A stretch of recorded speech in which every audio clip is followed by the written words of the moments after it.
Hey, Free and Finley here. Let's have a little chat about self-destructive behaviour. It's not a pleasant thing. There's usually a lot of underlying reasons for it. And unless you actually sit down and talk with the person that's self-destructive, you will never actually know the full reason as to why they are behaving the way they are. And of course, self-destructive behaviour isn't always slashing skin and disfiguring oneself. It could be so much as smoking cigarettes, drinking alcohol, eating too much, not eating enough, getting too much sleep, not enough sleep, and it's really not a pleasant thing to have to live with. It's quite a serious psychological problem. So if you recognize that yourself have these issues, please seek help. And this is just coming from personal experience of when one gets really emotional and run down in some ways, they scream out for help in some of the most unique and interesting ways. It could be obsessive behavior, for example, getting railroaded and stuck into a project and not sleeping for 24 hours until it's done. Uni students, I'm looking at you because we've all done those burn midnight oil assignments, which means no sleep for 2 nights straight because you've got an assignment due on the next day or two and you gotta get it in, you gotta get it marked, or you're gonna fail your whole subject, and that's not fun. So it can take many forms. It can be simple substance abuse. It could be behavioral patterns that would be deemed more of a psychological issue. And it's, as I've said, it's really not pleasant to have to live with. And it causes a lot of problems throughout the entire person. It can cause a lot of internal damage that you don't even realize, and it can cause a lot of behavioral damage as well. Say someone isn't sleeping properly. They have trouble getting to sleep. They have trouble wanting to go to sleep. It could be anything from just being in a bad mental state of grief or whatever along those lines. It could be having a lot of stress from work or college or other sources. It could be a actual legitimate issue with insomnia. It could be they're having nightmares or night terrors and they're actually legitimately scared to go to sleep. And of course these create long-term problems that is very hard to get out of these patterns. And it's very easy to resort back into them during a hardship in times. And anyone that's been fighting with weight gain or weight loss, it's very much so a real thing. It's very hard to manage one's weight when you're not getting enough sleep. Because the longer you're awake, the more likely you are to eat because you're using up more energy. But if you're not being physically active, that's a problem. And also your brain needs a certain amount of time to be shut down asleep with the bare minimum subconscious functions to be able to repair the entirety of the body, including itself. And sleep debt is a pretty serious problem that leads to hallucinations and all sorts. So again, if you're having trouble and can't sleep, seek professional help. It's one thing to see a counsellor, it's another thing to see a psychologist and get a referral to a psychiatrist. And there is no shame in that. There's no harm in that. And people really need to understand and realize that self-harm has so many different ways of occurring. It could be intentionally making oneself sick. It could be intentionally tight lacing beyond what the bones can handle.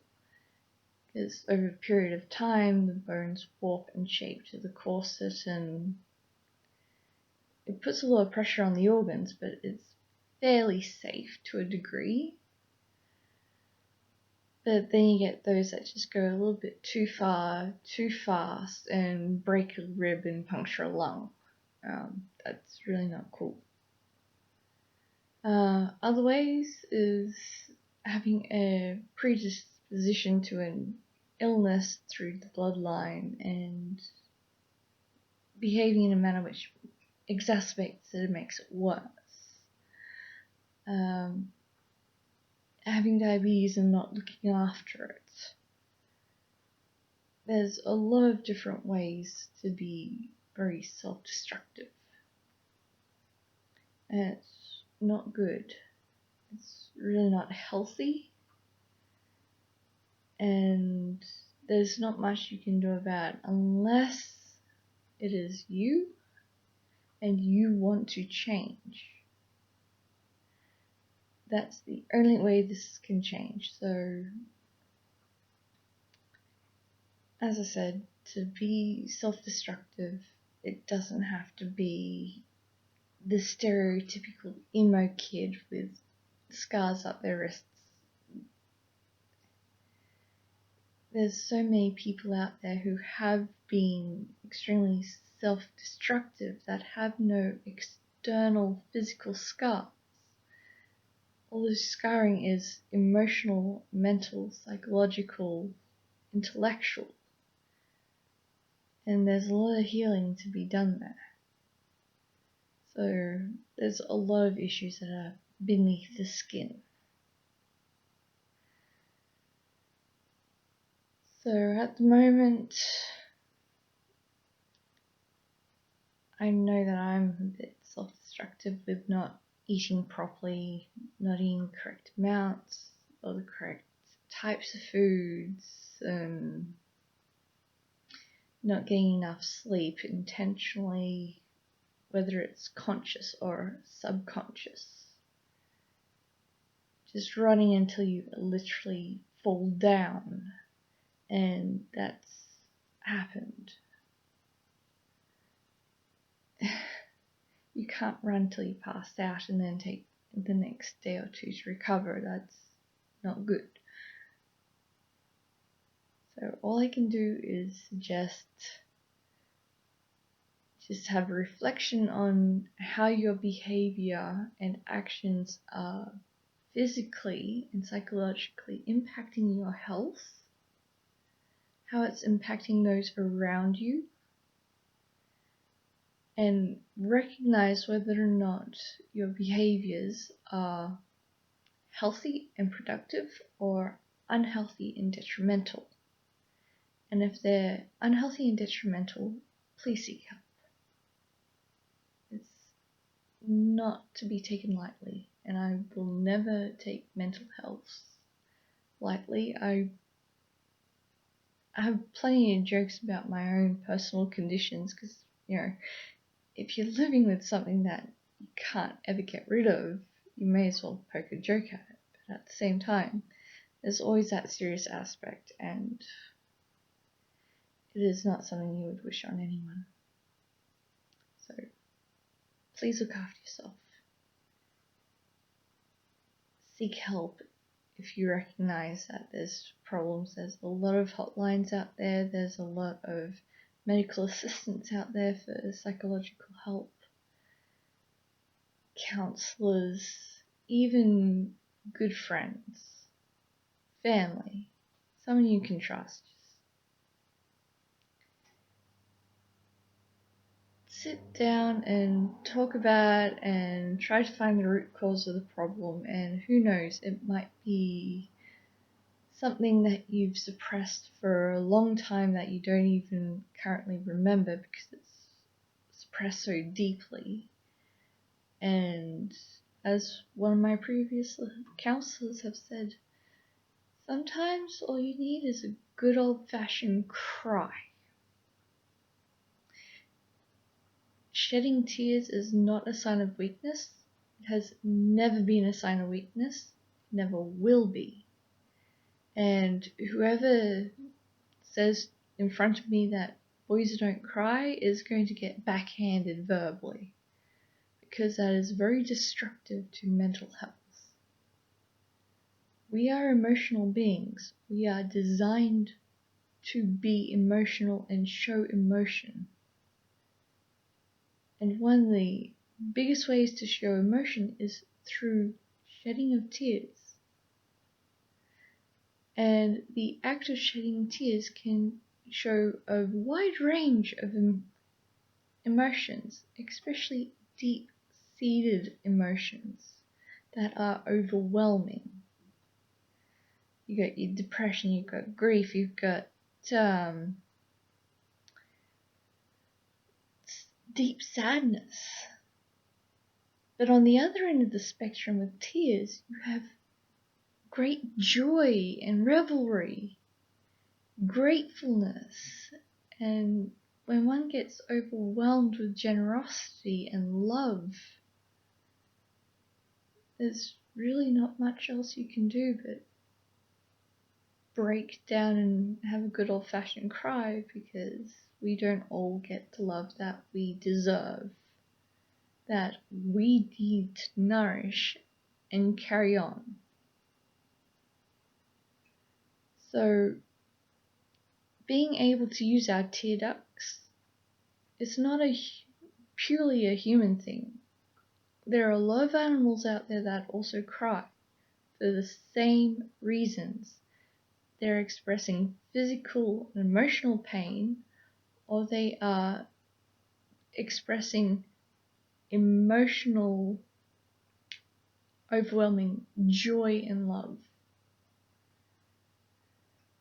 So please cry. Please learn to do so.